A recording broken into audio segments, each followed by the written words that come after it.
and Scottish culture. Probably from first he learned to speak and read and write, I suspect. But he has worked in many fields. He's done a lot of broadcasting on radio and television, or producing broadcasting programs, documentaries, and so forth. But what we're going to look at is some of his books, because that's a good way to approach. He does have an excellent website that will fill you in on the richness of all the other things that he has done. So what we're going to start with is the book, the Scots, the Mither Tongue. So Billy, will be nice and big. Would you like to say something, how the book came about and something about what's in it? Right. Sorry, before you start, can I just say a warm welcome to a great number of students here who might want to participate in this as well, just to let you know, Billy, that's what you're talking to. Thank you very much. Very good, very good. I'm very happy to be here, first of all. Scots and Mother Tongue, I was able to study Scots at Edinburgh University as part of a degree in English language and literature.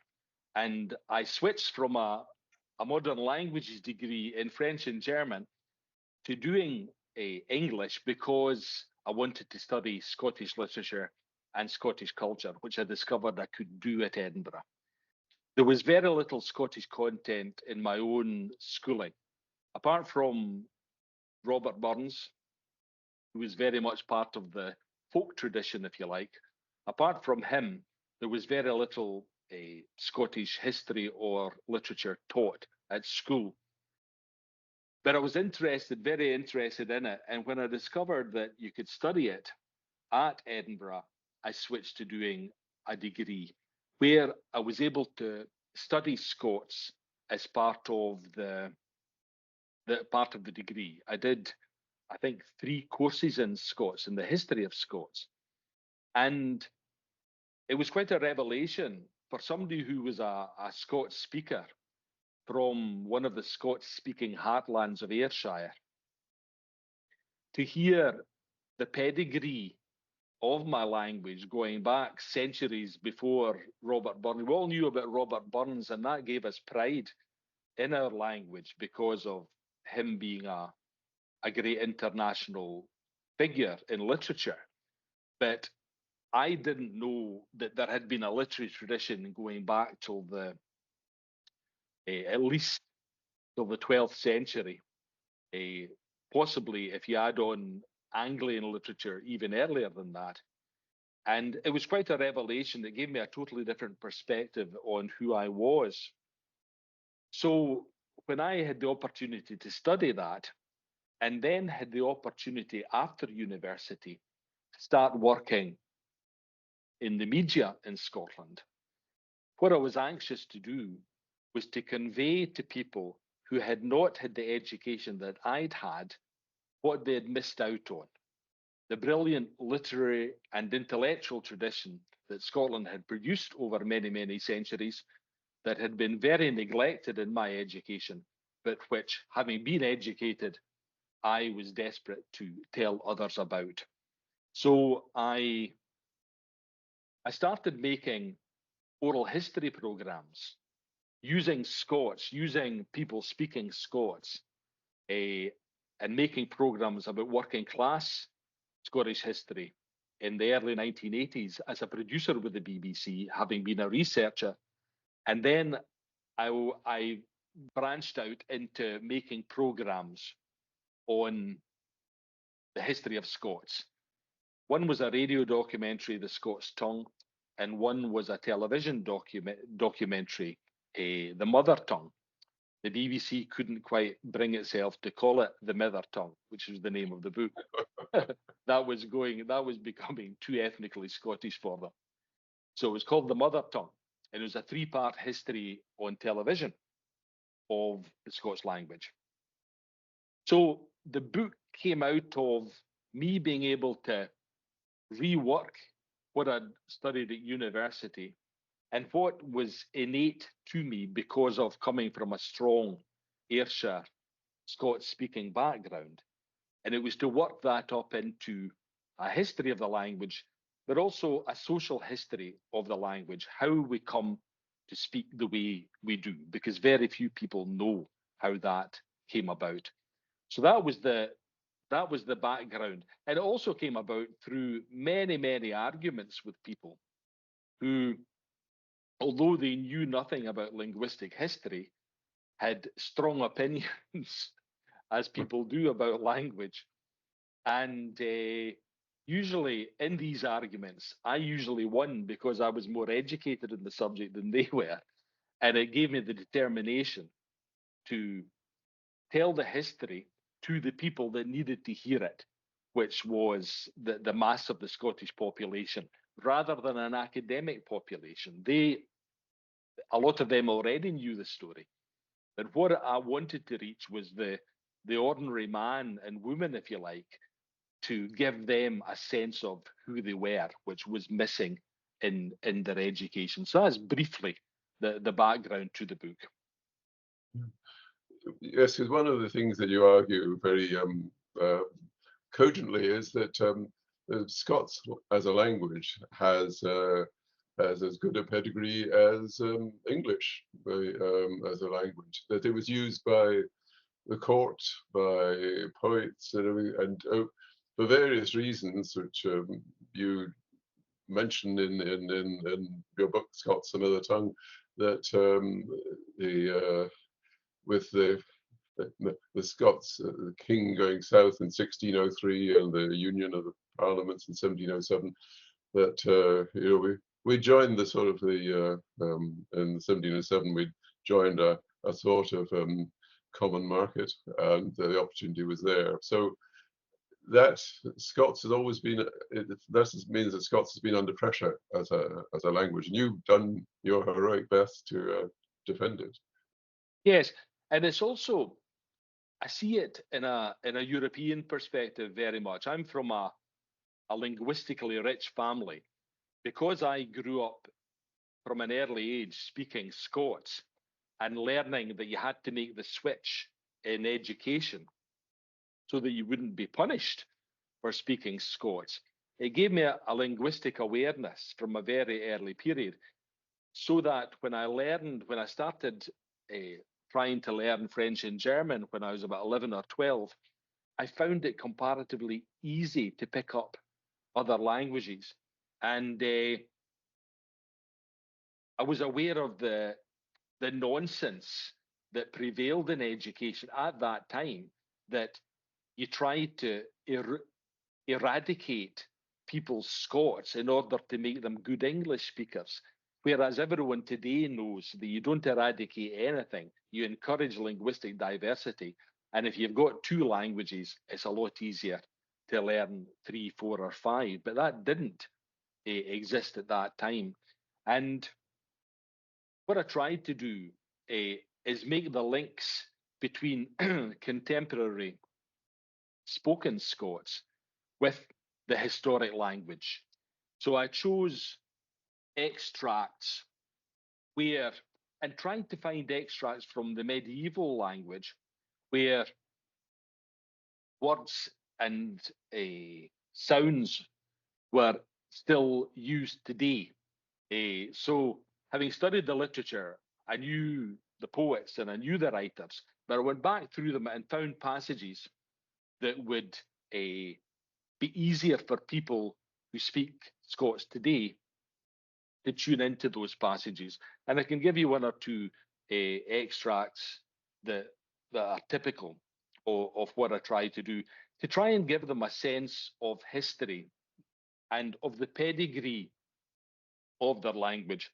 A pedigree which, as I say, was similar. I mean, there are similarities between, for example, German and Dutch, or Spanish and Portuguese, or Catalan and French.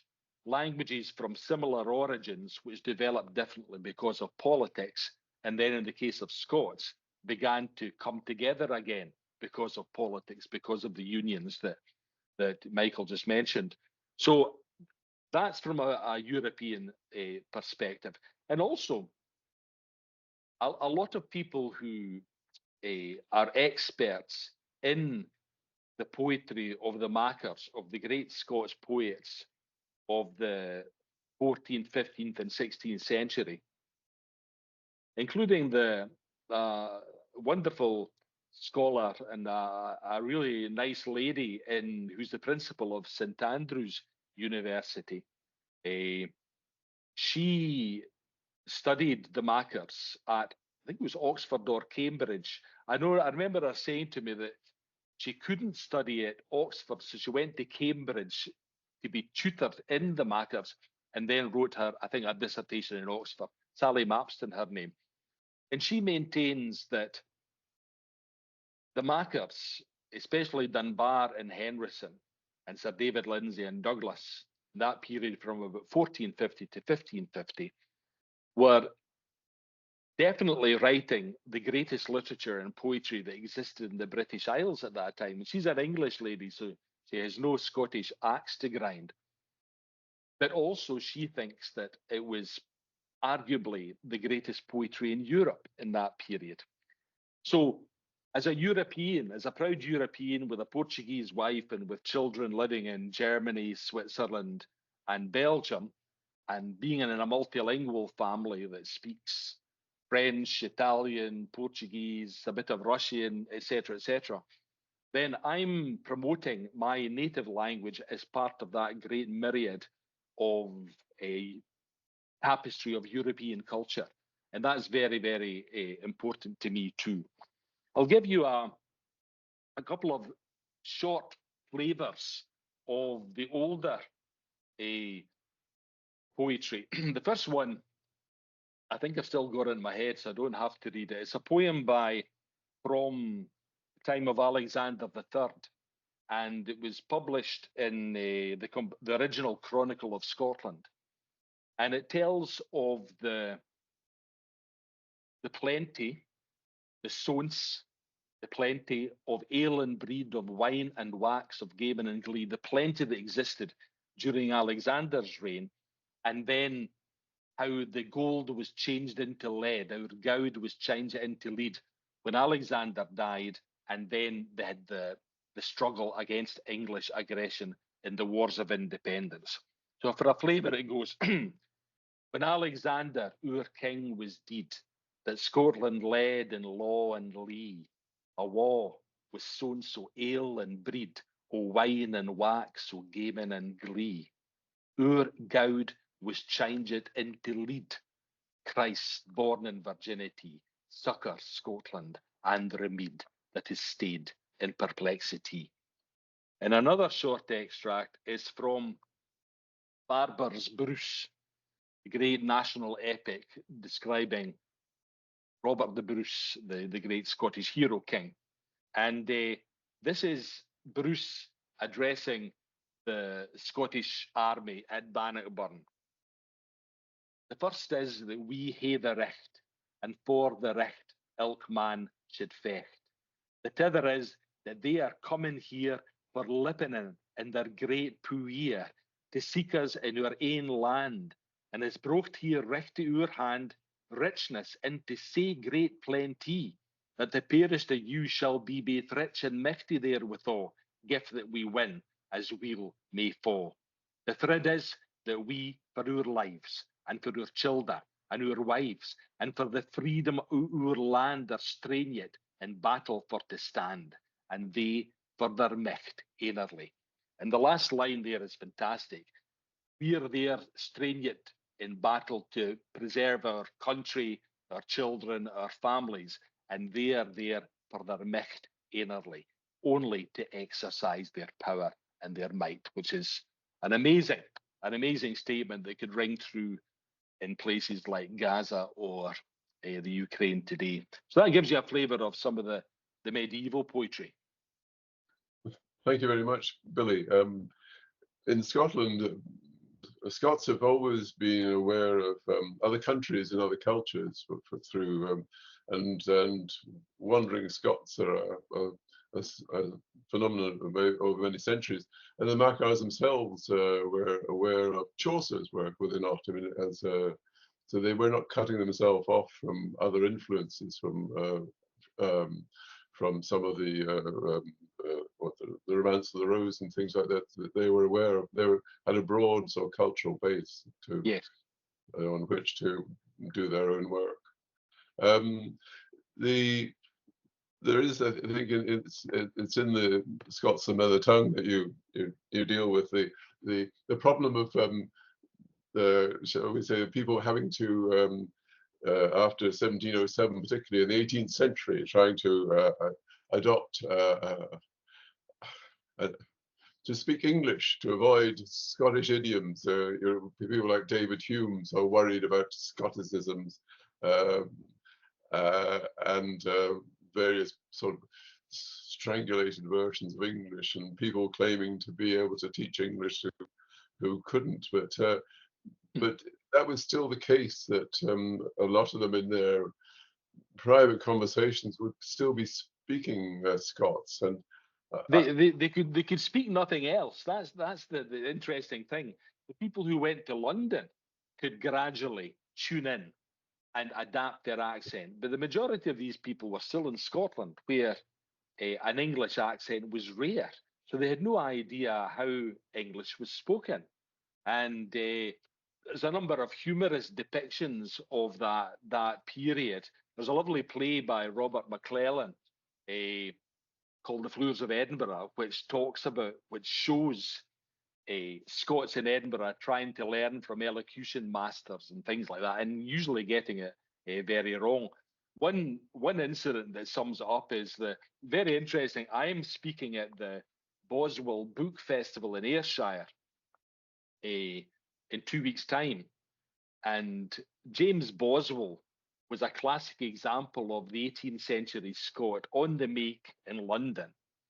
But it was as if he was pulled in different directions. For example, when he did the Grand Tour in Leipzig, he came across an edition of the Declaration of Arbroath, the Declaration of Scottish Independence, and he waxes lyrical about what the Declaration of Arbroath meant and how proud he was to be Scottish, to have these words expressed by fellow Scots, and what a tragedy the Union was that they had lost that. And yet the next minute he's kowtowing to Dr. Johnson in London and seems to be embarrassed that he's Scots, so much so that the famous incident where Boswell met Dr. Johnson, who was a famous Scotophobe. He didn't like the Scots, that he felt that London was being taken over by too many Scots, and he didn't like the Scots. So Boswell, who wanted to get on with Johnson, insisted when he was going to be introduced that they didn't emphasize that he was Scottish. They just almost played that whole thing down, that he was Scottish. And the chap who introduced them decided to wind Boswell up. And he said, "This is Mr. James Boswell, who comes from Scotland." And Johnson said in reply, "Oh, that is something I fear many of your countrymen." He said, "This is James Boswell, who comes from Scotland." And Boswell replied, "Oh, flustered. Oh, I do indeed come from Scotland, but I cannot help it." And Johnson said, "Oh, that is something many of your countrymen cannot help." And Boswell then qualifies it and said, "I didn't mean to debase myself in front of Boswell." But in a way he did, and I call him a sook in the Mither Tongue. A sook means somebody who kowtows or panders to English taste. And Boswell definitely was that, but he was torn in different directions, as I'll speak about at the Boswell Book Festival. Yes, well, just in fairness to Johnson, I should say, when he went on that tour of the Hebrides that Boswell persuaded him to do, where they went at a bad time of year and lots of rain and so on.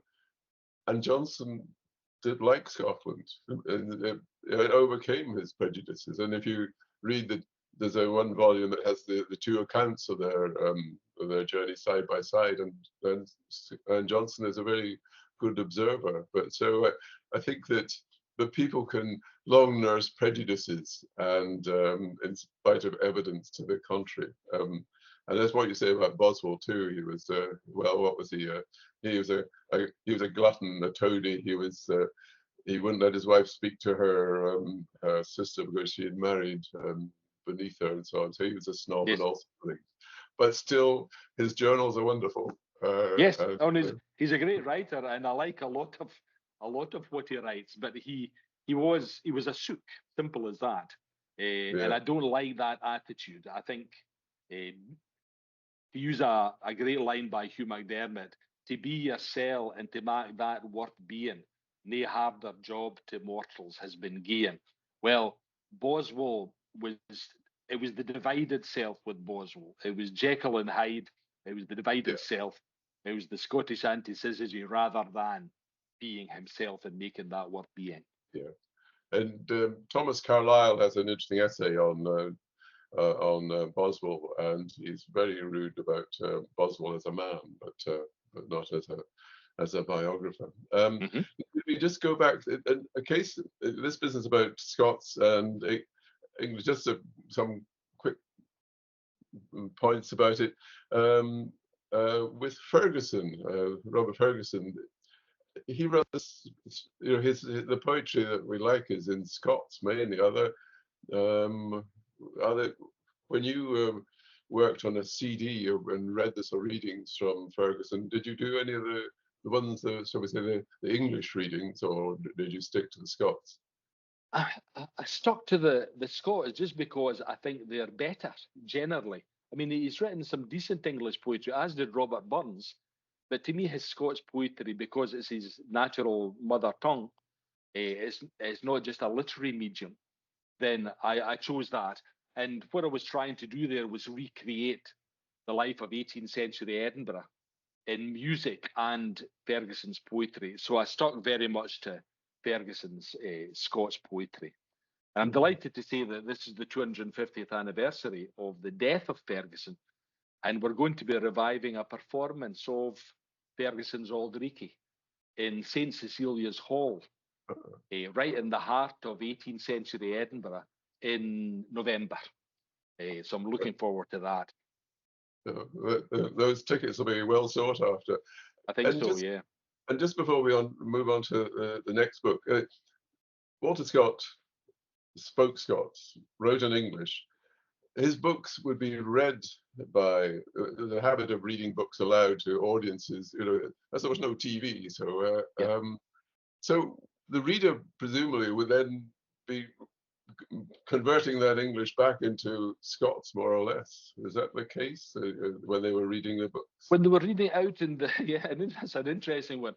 When they were reading it out in the 19th century, would a Scots audience be able to read the English? I suppose it depends on the strand of society they came from and how anglicised they had become. I mean, the Scottish judges, the law lords, and similar social class to Walter Scott, he was a writer to the Signet and he was a lawyer himself, they continued speaking Scots even in court throughout until the end of the 19th century. And there were still people like, is it Lord Bursey from Orkney, speaking Scots in court up until the middle of the 20th century. So I'm not sure whether they had enough knowledge of spoken English to be able to read the English bits in English and then do the Scottish bits in Scots, or they may well have mixed them up. People who are aware of Sunset Song by Lewis Grassic Gibbon, it can be read as English, or if you're a Scots speaker, it can almost be read as Scots. So, and people say that that's how the Bible, when it came into Scotland, that's how it was received. It was written, it was printed in English, that people would have read it in the Scots. They would have Scotticized the English, if you like, to make it intelligible. But I'm not sure in that crossover period in the 19th century whether people would have enough knowledge of spoken English to be able to read it and separate the Scots and the English. I think you make the point somewhere that some Scottish merchants said that they could understand what was written in English, but they couldn't speak it and they couldn't write it, and that happens to some of us with languages. And say my French is a lot better after a glass or two of wine, but reading French is no problem. But writing it and speaking it is. So, but they was there as a sort of, they were, and that, and I think you make the point too, that Portuguese and Spanish, if they're written, that they are easier for the other. Easier, that's right. Well, I've absorbed Portuguese by osmosis through my wife and her family, and my children are all fluent Portuguese speakers as well. But because of that, I can pick up a Spanish newspaper and read it. And I've never learned a word of Spanish. So it's the same with Scots and English, a similar type of relationship. Yeah. The traditional argument was that the best way to learn a foreign language was to have a lover who spoke that language. But obviously it cuts down perhaps on the number of languages you can acquire by that method, certainly after a certain point. There's lots that I think that the Scots and Mither Tongue is a very important work. Something that is not in print at the moment, I think, but I hope has come back is Knee Deep in Claret, and this book here. And that just briefly, that ties in with Ferguson and lots of others too, wasn't it? That the I don't know if you said it, but the Scottish Enlightenment in the 18th century sort of swam in claret, you could say. But yeah, it was what happened was claret, because of the old alliance with France, claret had become the national drink of Scotland, and it was called the bloodstream of the old alliance by a marvelous lady called F. Marion MacNeill, who wrote one of the great books on Scottish food and drink, The Scots Kitchen. And that was a tradition going back to the 13th century. And the siege of Orleans, when the La Guerre d'Écossaise du Corps du Roi accompanied the Maid of Orleans, Jeanne la Pucelle, into Orleans, and she and the Scottish Guard insisted, once the peace was won and the English had been removed from France, the Scots were given privileges in the wine, among other things, but in the wine trade, they were given privileges, and that led to a great tradition of importing fine French wine that lasted many, many centuries. And when, for example, just off the top of my head, there's a great poem by Allan Ramsay in the 18th century, which is, "Gid claret best keeps out the cold, and drives awa the winter soon. It makes a man baith gash and bold, and heaves his soul ayont the moon. Let ne's day come as it thinks fit, the present mean it's only ours. On pleasure, let's employ our wit, and laugh at fortune's feckless poors." So that's an example of that 18th century. And people like Robert Ferguson, Allan Ramsay, the life in the taverns of Edinburgh was fantastic. And a lot of them were political places with Jacobite sympathies, and would sing Jacobite songs and would drink fine French claret. When eventually, after the Union and England tried to impose their Francophobia against French wine and tried to make us, like them, drink Portuguese wine from the wilds of the Douro, there's a lovely epigram by John Hume, which is, "Firm and erect the Caledonian stood. Old was his claret and his mutton good. Let them drink port," the English statesman cried. He drank the poison and his spirit died. But very few died because they just imported it by smuggling it. And that's why in the 18th century, smuggling was a huge industry in Scotland.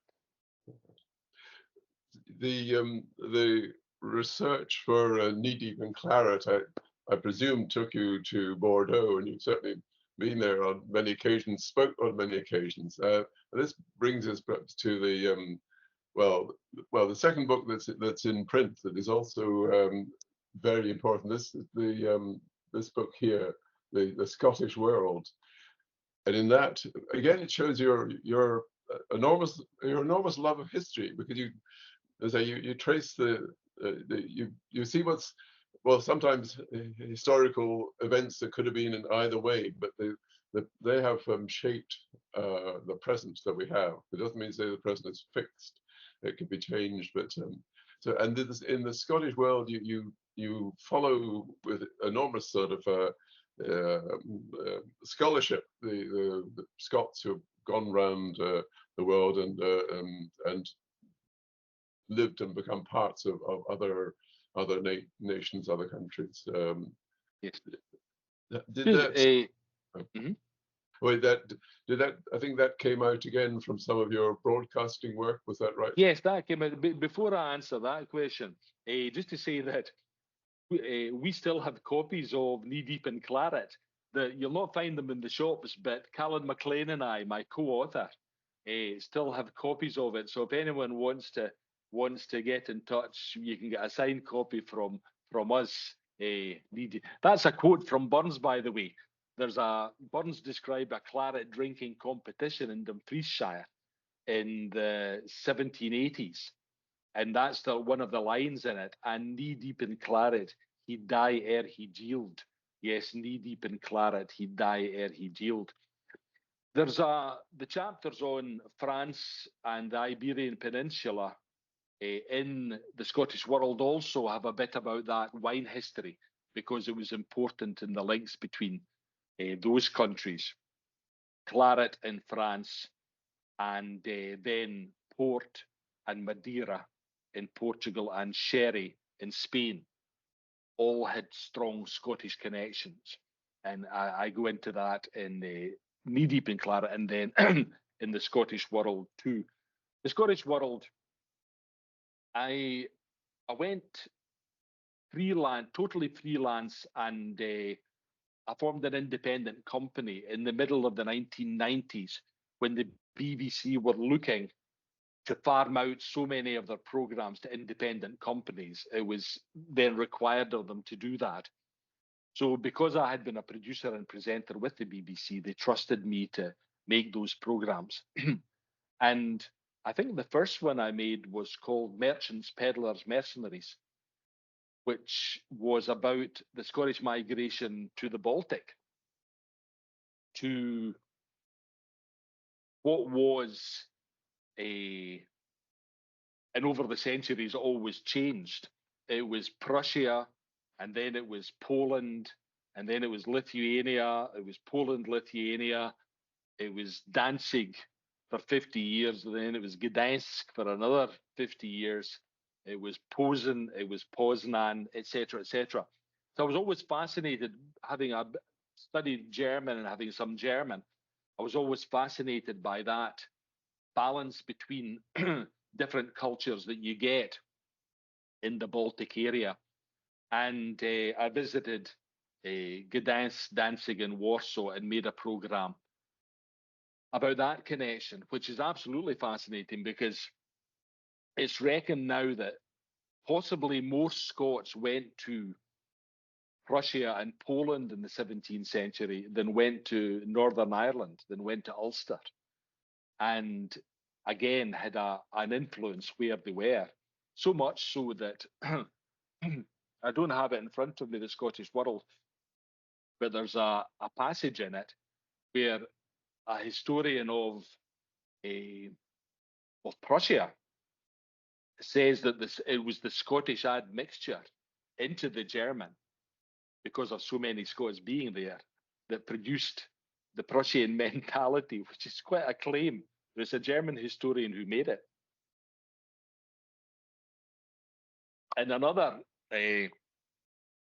excuse me, story that illustrates the ubiquity of the Scots in that area was that in Polish and German, if mothers want, oh, by the way, that migration, it was wealthy merchants in the cities who gave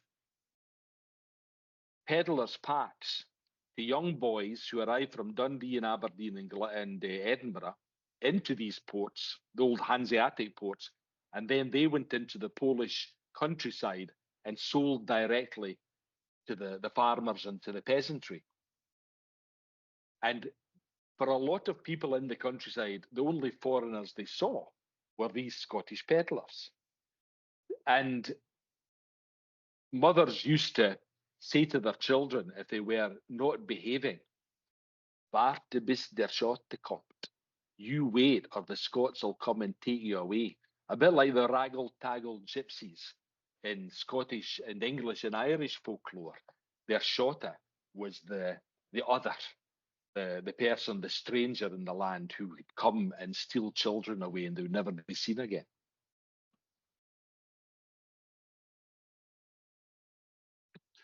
And when you went around the world too, you found that a lot of people were they welcomed hearing Scots and could reply in Scots to you as well. Was that the case? Well, in specific places, for example, the English of the American South is a strong Scottish influence, Scots influence that came from Lowland Scots and from Ulster Scots.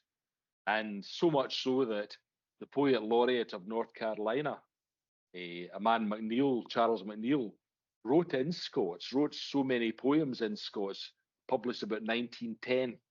So a very strong tradition there. Another interesting place I came across references to Scots was in Hawaii and then in California. And in both places, Robert Louis Stevenson was a visitor.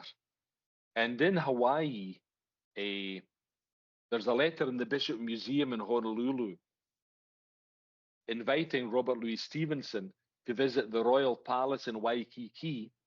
And it's written by Princess Kaiulani, who's this beautiful half Scottish, half Hawaiian young woman who would have become the Queen of Hawaii if America hadn't intervened, and she died young tragically. But the letter invites Stevenson to come to the Royal Palace to eat some gid Scotch cow. And gid is the Scots for good, Scotch, Scottish, and cow is the Hawaiian word for food. So to come to the Royal Palace and eat some gid Scotch cow. And then among the Scottish community in Hawaii, there's, I can't remember their names, but there's a gravestone in the Royal Cemetery in Honolulu, and it's two pals who were important in the government in Hawaii, and their gravestone has the inscription, "Twa cronies for the land o' heather lie sleeping here in death together." So, "Twa cronies for the land o' heather lie sleeping here in death together." So that's a bit of Scots written in Hawaii. And the other connection was Stevenson also visited Napa Valley in Hawaii. And he was the first person to publicize the wines of Napa Valley, calling it bottled poetry.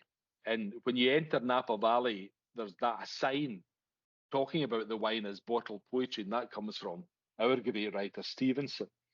And he visited some of the pioneer vineyards when he was in California on his honeymoon with Fanny Osborne, and he wrote Silverado Squatters.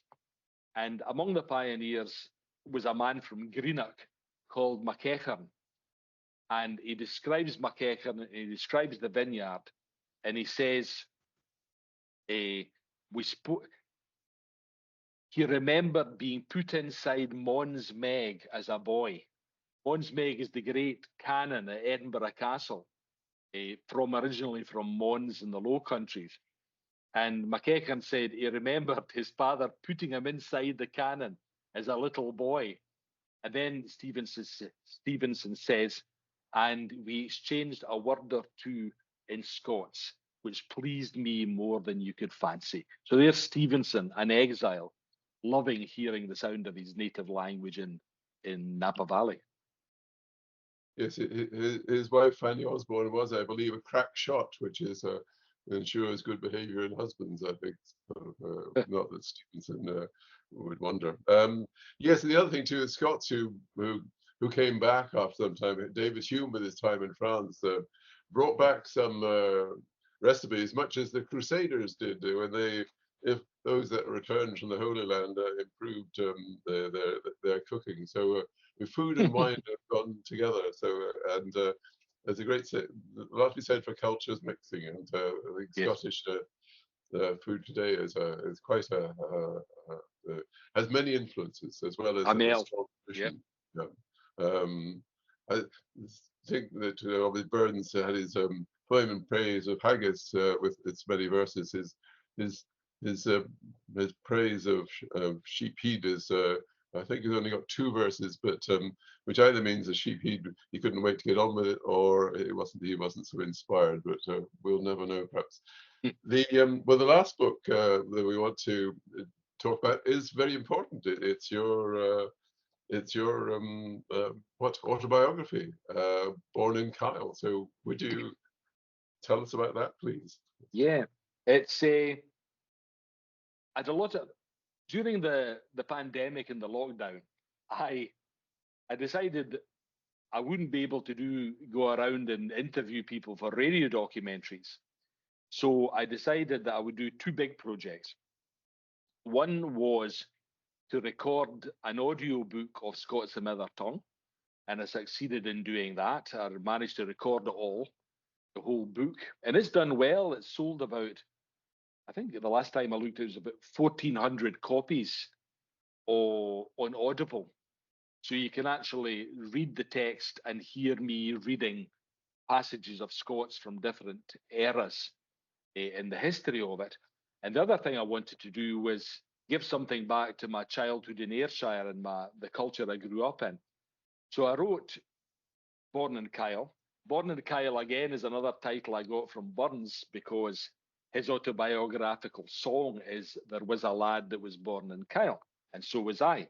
And that gives me great pride that I was born exactly in the same province of Scotland as Robert Burns.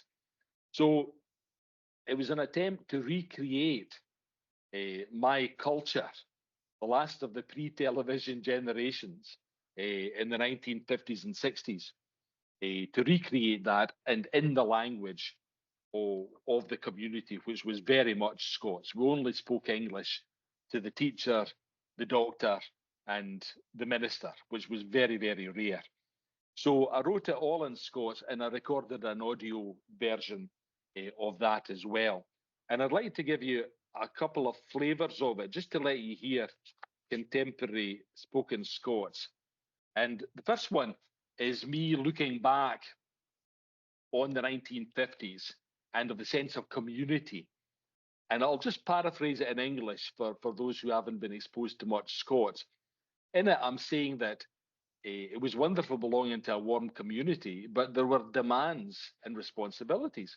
And one of them was that you could be heading for a game of football with your friends, and an old lady could shout and stop you and commandeer you to go and run for errands for her, to run, we call it messages, to go for messages for her. And you couldn't refuse it because you were part of a community, and this was an old lady who needed help, so you did it for her. That's the first bit. I'll let you hear it. Looking back to Galston in the 1950s, what comes into my mind more than ochtels is the sense of belonging to a community. That in itself brought comfort, because you were happy in the warmth of an extended family. But it came with responsibilities too. You could be blithely heading down the road for a game of football at the public park, when an old buddy, only old buddy, could cry out to you and say, "Come here, son, would you run a message for me? I walked down to the bottom store and gave me half a pint of ham for my man's tea. Here's half a croon, and I've written down my store number in case you can't mind it." There was no way you could refuse an old buddy. Say you had to trochel a walk down to the shop and back while your pals get tore into one another at the football. Now, you invariably got a wee reward of a threepenny bit or some sweeties, but what sticks in my head now is the communal nature of it. Only old woman could commandeer ony wane gone by their windy to run a message for them. It was just the din thing. So that's one example of the community. And I'd like to just read you another wee passage, very short passage, because when I was 15 and studying French and German at high school, me and a friend hitchhiked from Ayrshire to Normandy in France, and then to Paris, and then we hitchhiked to Germany and arrived in Karlsruhe, and then came up the Rhine and stayed in various Jugendherbergen in the Rhineland. And I'll just read you a short passage about that. To Karlsruhe, we hitched north to Rudesheim, where I saw the first wine years in my life. And for there, we gaed along the bonny streets of the river, the Rhine Gorge, with its all story o an unca braw mermaid quine cried Lorelei.